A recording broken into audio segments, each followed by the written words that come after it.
Alors, petite actu hydrogène sur Clubic, quelle feuille de route pour développer la filière en France? L'hydrogène est-il la solution pour réussir la transition énergétique? Certains le pensent.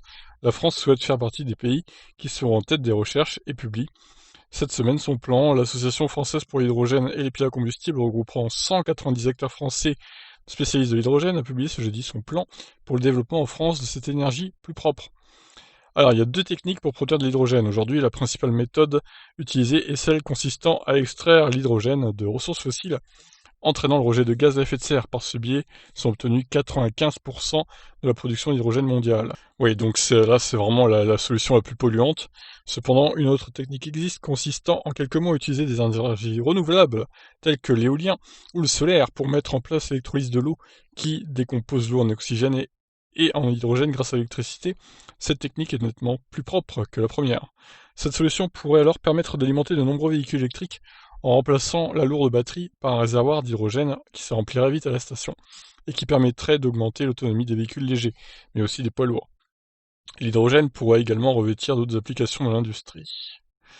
L'Union européenne a présenté dernièrement l'objectif selon lequel, en 2050, l'hydrogène représente 14% des énergies utilisées. Plusieurs pays soutiennent les initiatives sur la recherche dans ce domaine, dont la Chine qui a investi plusieurs milliards de dollars, ou encore le Japon qui a pour ambition de devenir le leader mondial.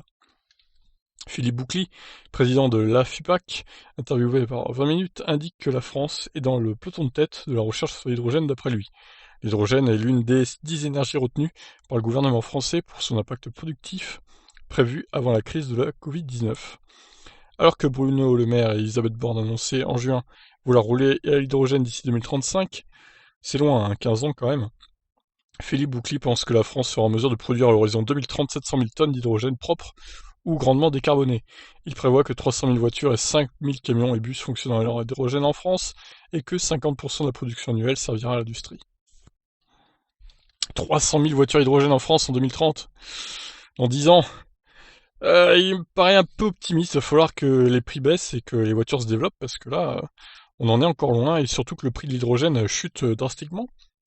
Parce que là, c'est plus cher de rouler à l'essence ou au gasoil que de l'hydrogène, hein, pour le coup, largement. Donc, non, c'est l'inverse. C'est plus cher de rouler à l'hydrogène que à l'essence au gasoil. On part sur 10 ou 12 euros au 100 avec l'hydrogène, avec des voitures qui coûtent 70 000 euros.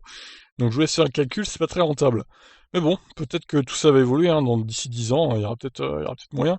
On va bien voir. En tout cas, ils ont l'air motivés, les Français, pour du coup produire un hydrogène plus propre.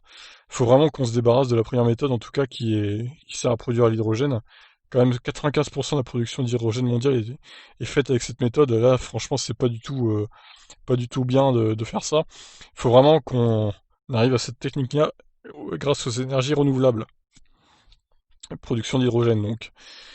On verra bien ce que ça donne. En tout cas, on est sur la bonne voie, je pense. Allez, je vous laisse réagir, hein. Ciao.